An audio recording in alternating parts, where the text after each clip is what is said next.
No olvides suscribirte a nuestro canal y activar la campanita de notificaciones. Gracias.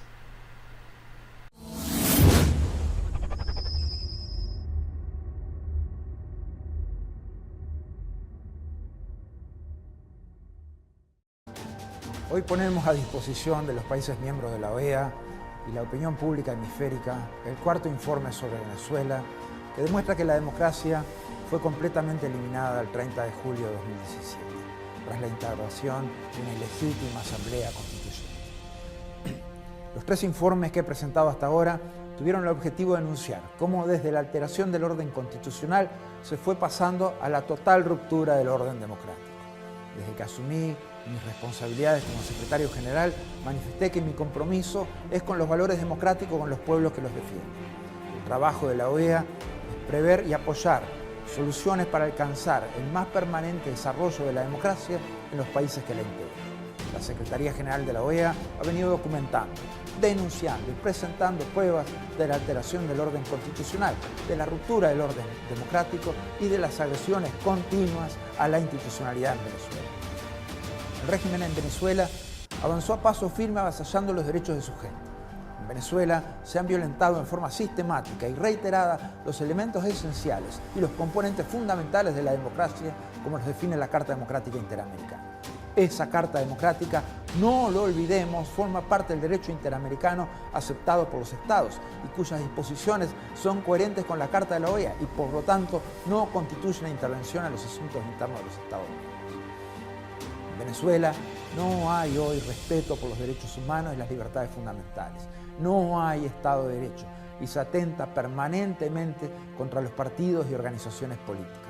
Tampoco hay separación e independencia de los poderes públicos y a partir del 30 de julio ya no hay elecciones periódicas, libres, justas, basadas en el sufragio universal y secreto como expresión de la soberanía del pueblo.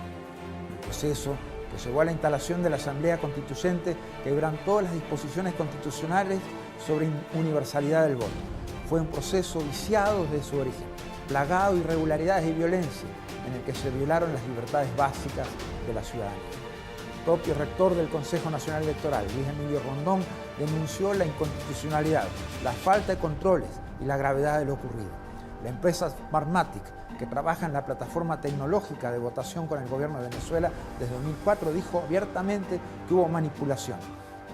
La Comisión de Venecia, en fin, denunció que no se respetó el régimen plural de partidos y organizaciones políticas, por cuanto la información para la conformación de los registros electorales pudo fácilmente ser manipulada. La ilegal Asamblea Constituyente despojó de sus funciones legislativas a la legítima Asamblea Nacional, aquella que fue electa por el pueblo en sufragio universal, directo y libre a finales de 2015. Una burla absoluta al orden constitucional. La presidenta de la Asamblea Constituyente declaró que la Asamblea Nacional no ha sido disuelta, sino que sigue siendo un poder legislativo, pero sin funciones legislativas. Las dos primeras acciones de la Asamblea Constituyente, dirigidas a neutralizar la Asamblea Nacional y la fiscal general, confirman que la separación de poderes es ya en Venezuela una entelequia. Aunque ambos poderes legítimos del Estado han intentado salvar el principio del control mutuo, este ha sido totalmente abolido por el régimen. En Venezuela hay hoy un régimen que ha perdido su legitimidad de origen. Nicolás Maduro puso su cargo a disposición de la Asamblea Nacional Constituyente y ésta se lo reintegró. Esta validación por un órgano ilegítimo y fraudulento vuelve su cargo definitivamente inconstitucional. Esta deslegitimación surge del tortuoso proceso que comenzó con la ilegal anulación del referéndum revocatorio en 2016, equivalente a anular una elección. A partir de ahí, el régimen ha desconocido los principios básicos del Estado de Derecho y ha violado el sistema legal y sus instituciones. Este régimen ha desconocido el poder legislativo, ha coparticipado en los poderes judicial y electoral y ha retirado a los ciudadanos sus garantías fundamentales. Este régimen ha desconocido los fundamentos jurídicos esenciales y ha actuado por fuera de la Constitución y la ley. No se trata de aislar al pueblo venezolano, se trata de apoyarlo, condenando al régimen dictatorial. Es por eso que hago las siguientes peticiones. Primero, reiterar la solicitud que formulamos en el pasado para que la comunidad internacional continúe aplicando sanciones cada vez más duras contra el régimen y sus autoridades. Segundo, Reconocer a los países del hemisferio que han declarado que no aceptarán los resultados de la Asamblea Constituyente del 30 de julio de 2017 y que en consecuencia los actos derivados de la misma carecen de legitimidad. Tercero, reafirmar la solidaridad con el pueblo de Venezuela como único soberano en el país. Cuarto, admitir que la situación actual de la República Bolivariana de Venezuela representa un riesgo para la paz y seguridad del hemisferio, debido a la grave crisis humanitaria y migratoria y los vínculos comprobados de estructura del Estado con el crimen organizado internacional.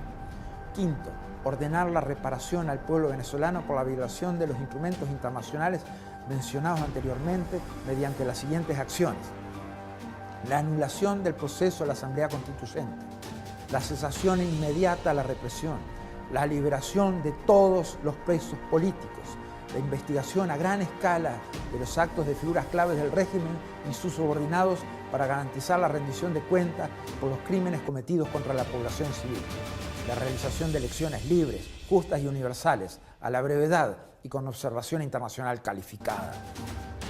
El retorno al orden constitucional con pleno respeto a la separación de poderes de los poderes públicos, el establecimiento de un mecanismo eficaz de lucha contra la corrupción, la integración al Tribunal Supremo de Justicia de los magistrados juramentados. Exigimos que no se negocie la paz, la democracia ni la libertad, porque son nuestros bienes más altos y son irrenunciables. No podemos permitir que el régimen haga abdicar de sus bienes más altos a los venezolanos.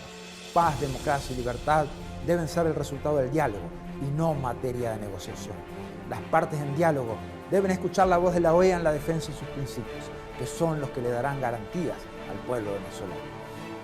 Ninguna negociación debe estar basada en el reparto de poder, sino en la redemocratización del país. Bueno, ustedes saben que el presidente Trump acaba de incluir en esa lista de países que no se les dan visas fácilmente a sus ciudadanos, donde está Irán, Chad, Sudán, Corea del Norte y donde también está ahora Venezuela. Le damos la bienvenida al señor Carlos Guía. ¿Cómo está usted, abogado constitucionalista venezolano? Gracias por estar con nosotros. Gracias. Y la primera pregunta, profesor, es: el venezolano común y corriente que quiere venir a Estados Unidos porque necesita escapar de la dictadura, ¿cuánto le afecta a esta disposición? No le afecta para nada. En realidad, el venezolano común y corriente no se ve afectado con esta decisión del gobierno norteamericano. Antes, por el contrario, la esperaba y la pedía, porque realmente vemos a diario cómo la gente del gobierno critica al gobierno norteamericano, habla mal del gobierno norteamericano, trata de meter droga en el gobierno norteamericano, trata de camuflar terroristas en el gobierno norteamericano y sin embargo tiene una visa y viene y compra y va a Disney, tiene casa, tiene carro. Entonces es una incongruencia realmente. ¿Y usted piensa que de ahora en adelante esta disposición va a hacer que ese grupo de malhechores, como usted me dice, que están en la lista que pusimos anteriormente en el noticiero, que son el Ministerio de Relaciones Exteriores, de Energía, de Ciencia, se va a detener? Sí, yo creo que ya esto estaba detenido desde hace algún tiempo. ¿Va a disuadir a esa gente de venir a Estados Unidos? ¿Esa gente en realidad venían a los Estados Unidos a ir a Disney y a ir a comprar? Sí. ¿O se iban a Europa? Uno ha visto las fotos realmente de parlamentarios en las tiendas, en los malls. Uno ha visto las protestas de los venezolanos que viven en Florida acudiendo a las casas de esas personas cuando han detectado que están aquí. Yo creo que va a terminar de disuadirlos porque lo primero que ha disuadido a ellos de viajar aquí es el juicio que le hicieron a los sobrinos del presidente. O sea, ellos se percataron de que este país no es cuento. Este país es un país de derecho. Y de leyes. Y de leyes. Por eso ya estaban bastante retirados.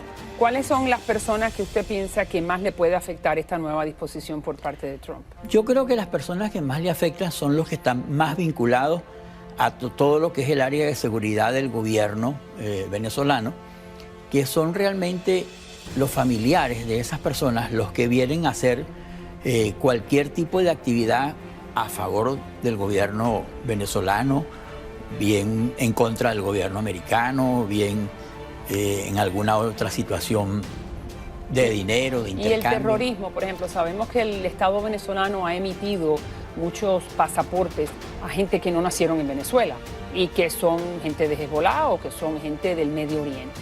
Sí, Eso continúa, esa práctica continúa. Sí, esa práctica continúa y hoy han tomado esa decisión, pero esta decisión debieran haberla tomado mucho antes, porque realmente emitir esos documentos de pasaporte a personas que no son venezolanas, ni siquiera por naturalización, porque ni siquiera pasan por un proceso de naturalización, simplemente llegan y le emiten un pasaporte venezolano sin cumplir ningún requisito, es una amenaza a la seguridad de los Estados Unidos. No estamos hablando de hipótesis. Estados Unidos ha tomado detenidos a gente que viene con pasaporte que no son venezolanos. Y no son venezolanos. Ni siquiera saben cuáles son las ciudades de Venezuela. O sea, otros peor, ni siquiera hablan español. Entonces, y son gente muy bien. Ahora, ¿usted piensa que esto es otra gota en el océano que está tratando el presidente Trump de recabar para que el gobierno de Maduro acabe de abrir el juego democrático? Sí, ¿Cuán importante es esta medida? No, para nosotros es muy importante. Nosotros estamos agradecidos de la ayuda que el gobierno norteamericano nos ha dado en esta crisis que tenemos los venezolanos. Y hay algo muy importante. El gobierno venezolano o quienes dirigen el gobierno en Venezuela hablan de el respeto a la soberanía, sí, y que Estados Unidos está violando la soberanía y está metiéndose con la soberanía. Bueno, yo creo que ellos no tienen moral para eso. Después de aceptar que hay 15.000 cubanos castristas comunistas metidos en Venezuela, haciendo lo mismo que hacían en Cuba, violar los derechos humanos, arremeter contra las damas de blanco, etcétera, etcétera, lo mismo están haciendo en Venezuela. Los venezolanos lo aprendieron del libreto que le envió Raúl y Fidel antes de morir, ¿no es así? Ustedes han caído desgraciadamente en las manos de los cubanos. Hemos caído. Bueno, todos somos cubanos, pero hay un grupo de ellos que son perversos. Nosotros no los llamamos cubanos, nosotros decimos castrocomunistas. Así es. Porque si hay alguien que nos ha ayudado en este país, al que nos recibió, ha sido la comunidad cubana, de la cual estamos profundamente agradecidos. Sabemos lo que están pasando. Así que muchas gracias. Esperemos que esto sea una de las medidas definitivas que ayude a que el juego democrático en el país se vuelva a abrir. Que eso es lo que ustedes quieren, democracia, libertad, ¿no? Y derechos humanos. Gracias nuevamente, profesor. Gracias a usted. Y aspiro que el mundo escuche después de 90 días de violencia, de destrucción y de muerte. Si Venezuela fuera sumida en el caos y la violencia y fuera destruida la revolución bolivariana, nosotros iríamos al combate. Nosotros jamás nos rendiríamos. Y lo que no se pudo con los votos, lo haríamos con las armas. Liberaríamos nuestra patria con las armas. No olvides suscribirte a nuestro canal y activar la campanita para recibir las últimas noticias del mundo.